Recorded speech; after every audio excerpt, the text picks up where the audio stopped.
Togo, dictature et vie chère, des mesurettes qui ne changent rien aux revendications du peuple. Un peuple averti ne doit jamais tendre la main à ces dictateurs qui ont signé un pacte avec le diable. Mokhtar Regui, homme de lettres algérien. Une dictature peut-elle se démocratiser elle-même et s'humaniser? Les tenants de la dictature, leurs lâches soutiens et profiteurs peuvent-ils tout à coup commencer par avoir un cœur pour leurs concitoyens, parmi lesquels ils voient en permanence des dangers à leur règne sans fin? Le dictateur Faure Gnassingbé peut-il, comme par magie, se muer en bienfaiteur pour les Togolais dont plusieurs sont privés de liberté depuis longtemps, dont beaucoup ont dû quitter ce monde dans la violence et dans la souffrance pour des raisons politiques, sans oublier ces plusieurs dizaines d'autres, contraints à l'exil pour les mêmes raisons, l'humanisme, un cœur pour les populations dont on a à la charge, la bonne gouvernance? Toutes ces valeurs ne devraient-elles pas commencer par l'amour de l'être humain tout court, de son intégrité physique,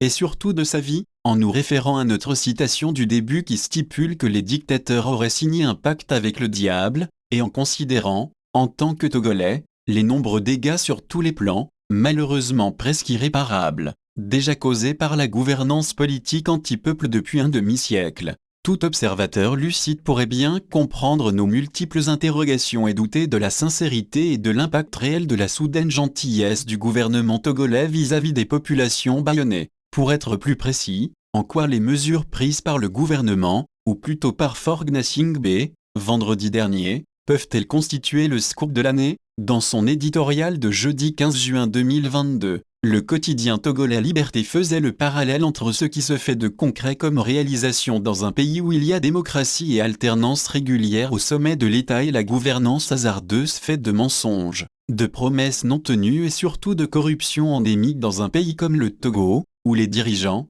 mal ou non élus, n'ont de compte à rendre à personne. Liberté évoquait le fait que le président ghanéen Nana Akufo-Addo se soit lancé dans un vaste projet de réhabilitation des rails datant de l'époque coloniale, et de la construction de nouvelles lignes de chemin de fer entre plusieurs villes du pays, et surtout entre la ville portuaire Tema et le Burkina Faso. Au Togo, des projets de construction d'infrastructures routières et ferroviaires modernes existent également, mais dans les discours officiels, le fleuve de l'espérance, un projet ambitieux qui consistait en la construction d'une autoroute reliant Lomé et la frontière du Burkina Faso, et un chemin de fer pour connecter le Togo au réseau ferroviaire de la CEDEAO, fut lancé en grande pompe en 2013 par Faure Gnassingbé. Nos dirigeants revinrent à la charge en 2019 avec de nouvelles idées, connecter le sud au nord par une infrastructure ferroviaire de qualité, avec la construction du chemin de fer Lomé-Sinkassé. En 2020, à sa nomination à la primature pour inaugurer les chrysanthèmes, Victoire Toméga garda le silence sur les promesses faites par son chef, et promit à son tour la construction de l'autoroute de l'unité devant relier Lomé et Sinkassé au nord du pays. Naturellement, tous les trois projets promis depuis 2013 par nos plus hautes autorités politiques n'ont jamais connu, jusqu'à ce jour, le moindre début de réalisation. Ce petit rappel de quelques ratés en termes de réalisation d'infrastructures pour souligner, comme s'il en était encore besoin, l'involonté politique du régime Gnassingbé pour qui le bien-être des populations reste le dernier des soucis. Et c'est pourquoi la soudaine envie de Faure Gnassingbé de jouer à Mère Teresa ne peut être que de la poudre jetée aux yeux des populations togolaises pour éblouir les plus naïfs. Les mesures prises par le gouvernement du Togo, pour soi-disant soulager les ménages et protéger les couches les plus vulnérables, sont-elles vraiment à même de jouer ce rôle? N'est-ce pas d'ailleurs sous la pression de la presse libre et des associations de la société civile par rapport à ce qui se passe dans les autres pays de la sous-région en termes de décisions politiques pour amoindrir les effets de la cherté de la vie,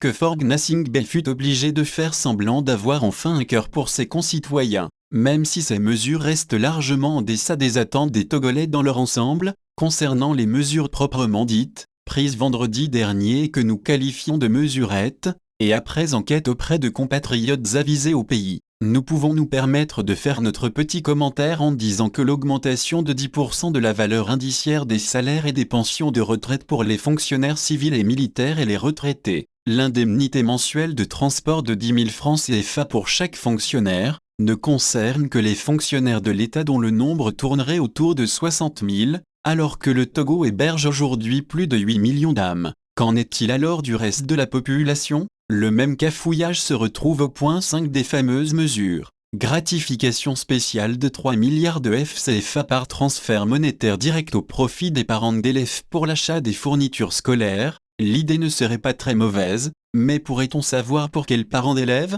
Tous les parents togolais, qu'ils soient fonctionnaires, paysans, menuisiers ou ménagères, ou la mesure ne concerne que les 60 000 fonctionnaires togolais? Et si les bénéficiaires étaient tous les parents d'élèves vivant sur le territoire togolais, fonctionnaires ou pas, comment concrètement l'argent leur parviendrait-il avant la rentrée scolaire fixée au 26 septembre 2022? Des mesures prises pour, soi-disant, soulager les populations, et qui comportent des zones d'ombre comme c'est le cas ici, sont vouées à l'improvisation dans leur phase de concrétisation, et l'impact réel sur les potentiels bénéficiaires laisserait à désirer. La majorité des compatriotes togolais et togolaises que nous avons contactés au pays sont moins enthousiastes quant au partage juste à tous les bénéficiaires sans exception des 3 milliards de FCFA pour les fournitures scolaires. Beaucoup s'étaient souvenus de Novici qui avait consisté à venir en aide aux bonnes femmes revendeuses de nourriture, aux propriétaires de petits restaurants qui durent arrêter leurs activités au temps fort du Covid-19. Le manque chez beaucoup de citoyens et citoyennes de cartes d'électeurs exigées et d'autres tracasseries, comme le défaut de réseau pour le transfert, avait fait en sorte que beaucoup de bénéficiaires potentiels n'étaient pas entrés en possession des 12 500 FCFA par mois, et ce pendant 3 mois, et le gouvernement togolais, jusqu'à aujourd'hui, n'a pas encore fait le point sur les quelques centaines de milliards de FCFA débloqués pour, théoriquement, venir à bout de la pandémie du coronavirus. Dans l'ensemble, les mesures prises par le gouvernement vendredi pour soulager les travailleurs ou les parents d'élèves ne sont pas une mauvaise chose. Mais seulement, la jarre togolaise est déjà trouée à plusieurs endroits pour les raisons que tout le monde connaît. Un grand problème qu'aucun rafistolage, aussi raffiné soit-il, ne saurait résoudre. Et le népotisme, et la corruption à grande échelle en toute impunité, et les massifs détournements de fonds destinés au bien-être de tous les Togolais, et les violations des droits de l'homme, les prisonniers politiques, les exilés politiques, les revendications politiques pour humaniser, un tant soit peu, la vie politique, tout ne devrait-il pas commencer par là? Samari,